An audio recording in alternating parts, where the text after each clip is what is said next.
Mining is more than just digging, it's a science. Simply turning on a machine, turning on the water, and starting the dirt running process isn't enough. You must solve the problem. After making a major error that cost them nearly 50 ounces of gold, Chris departed the show. His body simply gave up because he had worked too hard for too long.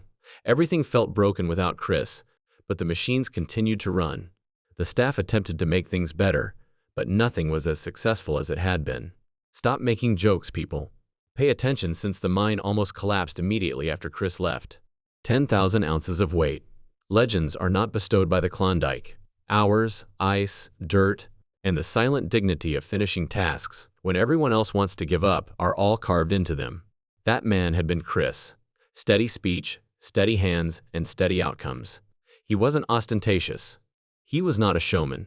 However, he made the difference between merely getting by and really making it big.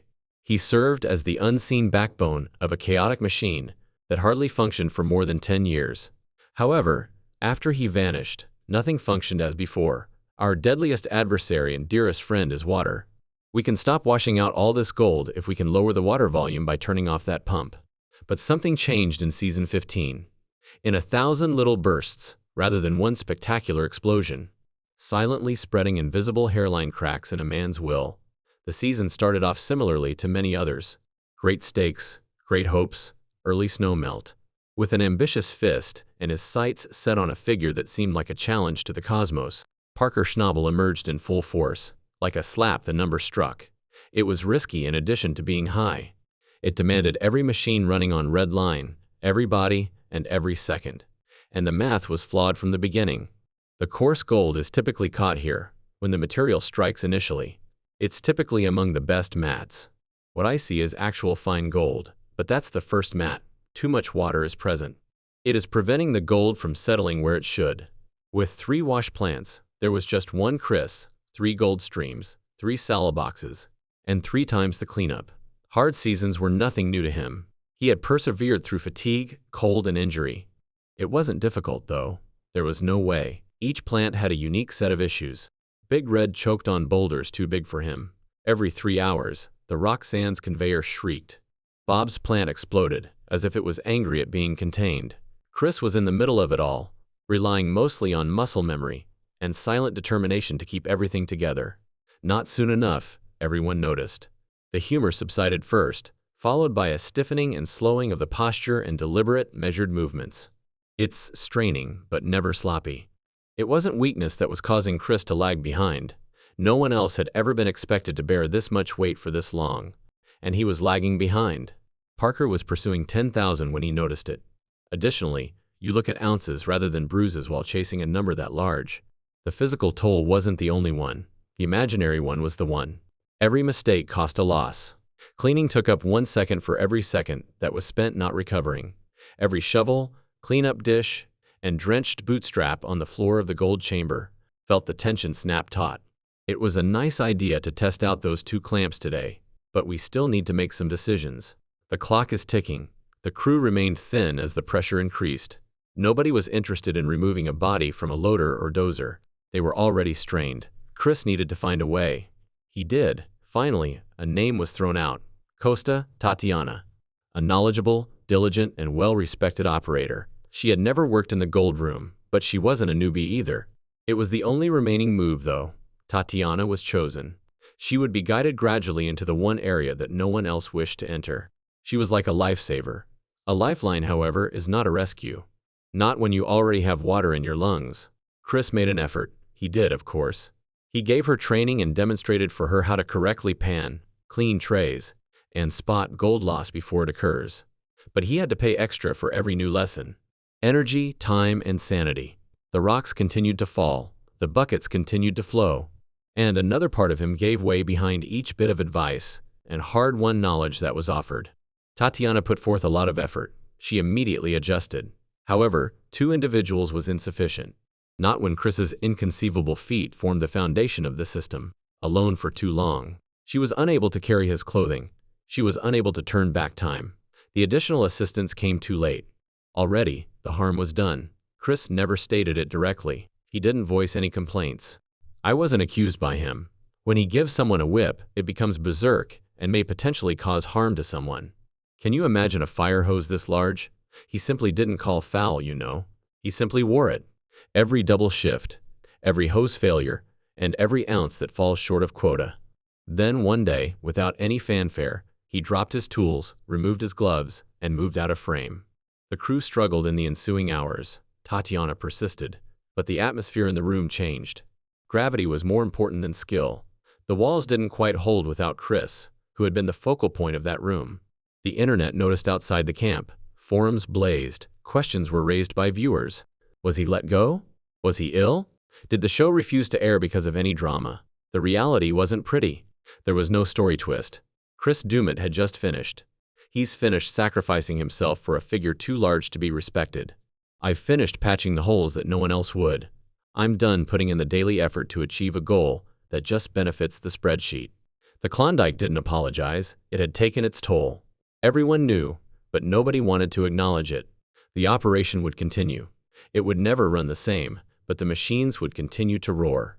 There were many faces who came and left throughout the gold rush. Chris, however, was more than a face. He served as the barrier between momentum and collapse. And that firewall ultimately failed in season 15. Everyone pretended nothing had changed after one individual went.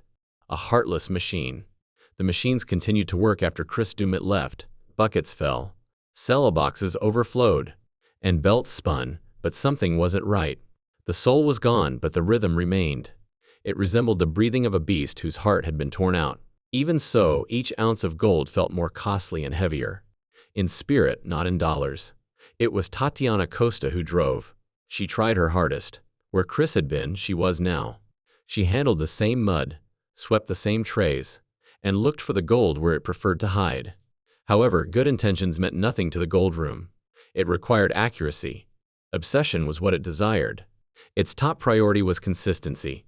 The kind of steadiness that only Chris had learned through broken hours and chilly sweats. Season after season. The wash plants were impatient. Big Red continued to spew dirt. Throughout the night, Roxanne continued to scream. Like a volcano gnawing on pebbles, Bob's plant rumbled. There was more pay dirt, more cleanup, and more pressure with each hour. And Tatiana was now the only thing separating chaos from recovery. In spite of her quickness, concentration, and flexibility, with a much smaller buffer and far less room for error, it was déjà vu. Mistakes began to accumulate. Not large ones, but sufficient. This is a missing gold flake.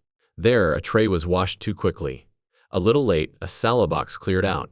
Chris would have sensed it instinctively long before it became a serious problem. However, instinct requires time, and nobody had any more time. The reports were seen by Parker. The numbers dropped just enough to make him itch in the back of his head. He remained calm. He saw, yet he didn't lash out. Everyone did. Losing a few ounces per run doesn't seem like a big deal until you compound it by 10, 50, and ultimately 100. Water and feed rate were changed. Although it was a lot of fun, it was challenging since you were dealing with open ocean and wide open material. All of a sudden, you have a leak that you are unable to stop, and are looking down the barrel of 10 ounces. The group made an effort to adapt. Tyson took over. Though none of them possessed Chris's rhythm, Mitch offered to work shifts. They were able to move dirt. They were able to operate loaders. However, the gold room served as more than just a place to clean up. It was an operating room. The money spilled across the floor at a single misstep. Tatiana, meanwhile, was rapidly burning out. She was trying to fill shoes that had been molded during 10 years of fire trial. Not because she couldn't withstand the pressure. She was battling more than simply exhaustion. She was battling ghosts. Chris was in every nook and cranny of that tent. The smell of the gloves he left behind. The way he placed pots. The way he labeled trays. At first, the ripple effects were not noticeable. Longer shifts for Tatiana. A slower cleanup cycle. A decline in recovery rates. And higher fuel expenses due to inefficient runs. However, it quickly turned into a pattern. And patterns determine the success or failure of activities. The fissures were visible by the middle of the season. The momentum was wobbly, like a wagon racing downhill with one wheel a little loose. But they were still pulling gold. For now, you could ride it, but the crash was unavoidable. Parker took a seat with the figures. Failure didn't occur to him. Not quite yet. However, he perceived danger. He saw the thin line that separates shattering records from disaster. 10,000 ounces seems more like a mirage than a goal. There at all times, just out of grasp, offering weariness but promising reward. The dirt felt different too. Wetter, finer, and more difficult to sort. There was less consistency in the pay streaks. Haul trucks continued to overheat. Suddenly, things that were once manageable were enormous. The workers began yelling at one another. With each shift, fatigue crept in. Errors weren't uncommon. They were standard. Throughout it all, the goal room served as a silent reminder that without assistance, ambition fails. In a succession of tiny, merciless snaps, rather than in a single huge boom. Next to pay the price was the equipment. In a single week, Rockin's conveyor failed twice. A crushed pebble suffocated Bob's plant. Big Red's pumps required ongoing maintenance. Because Chris wasn't present to foresee failure before it materialized, maintenance was delayed. His absence was functional as well as emotional. They were bleeding both in a world where time is precious. The weather followed. Rainfall was more intense than normal. Roads became soup. Pay soil turned into paste. Parker continued to refuse to slow down. The finish line was visible to him. He saw 10,000. And as long as they got over it, he didn't care what broke. The others, however, were concerned. This year, a large pit must be dug. But the frost makes it very costly, so it's a difficult decision. Thus, we simply pulled the pin. This will be the final cleanup for some time. Mitch appeared worn out. Tyson didn't say much. Tatiana moved like if she hadn't taken a seat in weeks. The riot of oil and effort in the gold room, not optimism. They once hired a technician and consultant to look at the gold loss reports. What they already suspected he verified. Since Chris left, recovery has slowed by over 7%. It's more than simply math. Hundreds of ounces, that is. Millions of dollars worth of possible income are being lost to the tailings pile. They made an effort to correct it.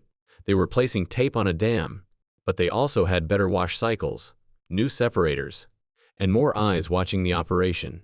It wasn't technological damage, it was cultural.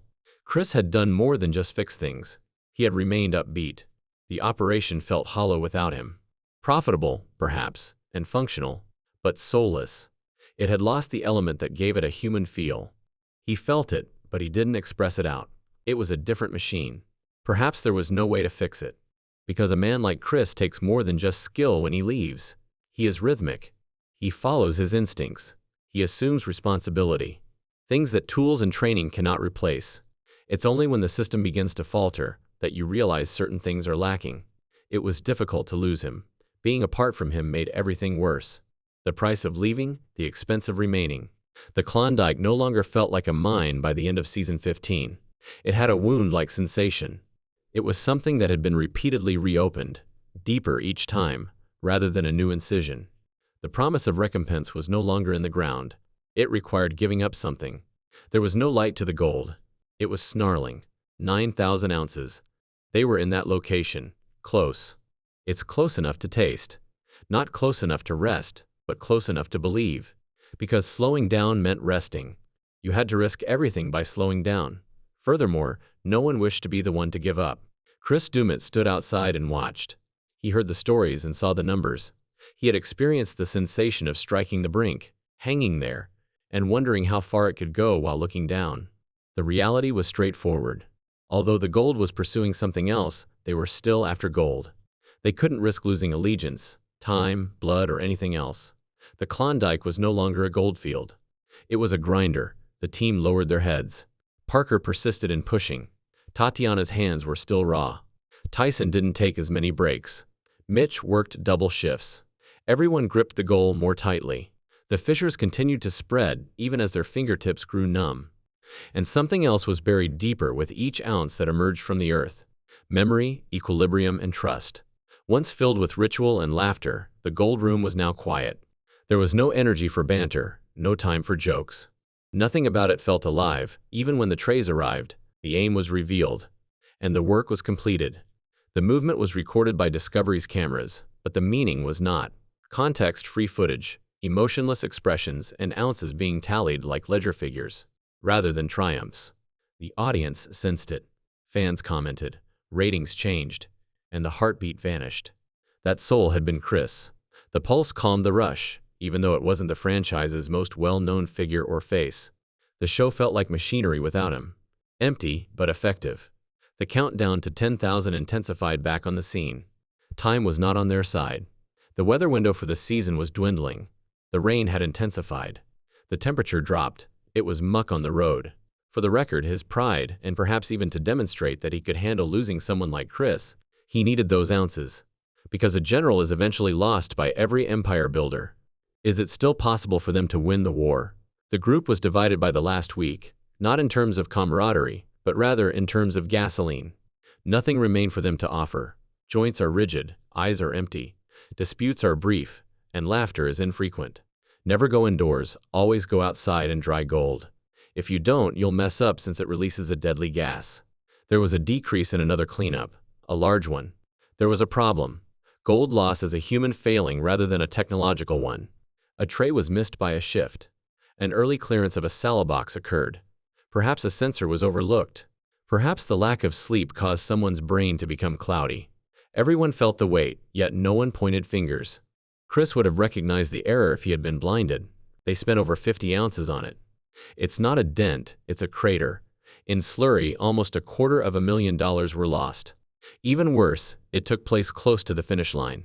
They lost more than just ounces with that loss. It sapped the last of their remaining fortitude. The dig became silent from that point on. By resignation, not by choice. Parker remained calm. He didn't hold me responsible. However, there was a change in his expression, a mixture of remorse and comprehension. The empire was just about holding. He adjusted the schedules, reran the statistics, and looked at the maps.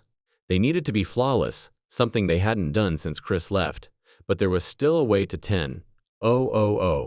For a last push, the crew jolted to attention. They came together. Tatiana worked 2 jobs. Tyson woke up, Mitch consumed food, and Parker did his usual thing. He set his sights higher.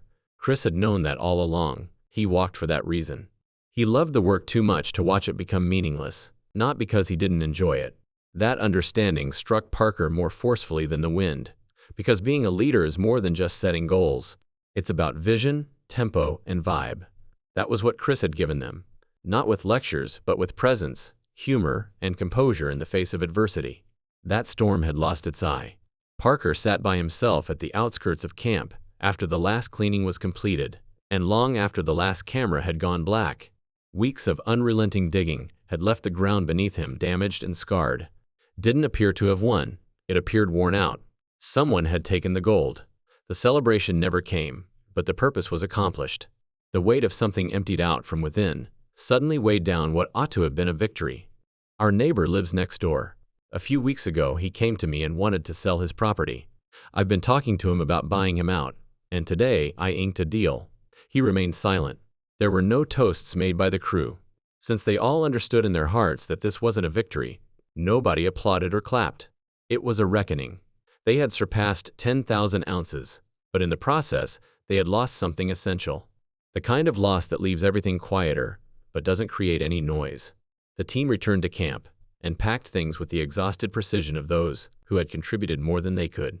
At last, Tatiana slept soundly through the night. At the sound of pumps, Tyson ceased flinching. Mitch lingered close to the trucks, as if he didn't want to acknowledge that it was finished, holding on to his tools for longer than was necessary. Chris's name was not spoken aloud. It was painful to recall how important he had been, not because people had forgotten him. Chris Dumit did not make a last appearance. He didn't provide post-season observations or an explanation in interviews. There was nothing left for him to correct, nothing to prove. He let the video do the talking. Allow quiet to reverberate more loudly than words. Without him, the crew started to realize what they had taken for granted. One man's modest presence combined with expertise, composure, and consistency. The names of some legends are etched on stone.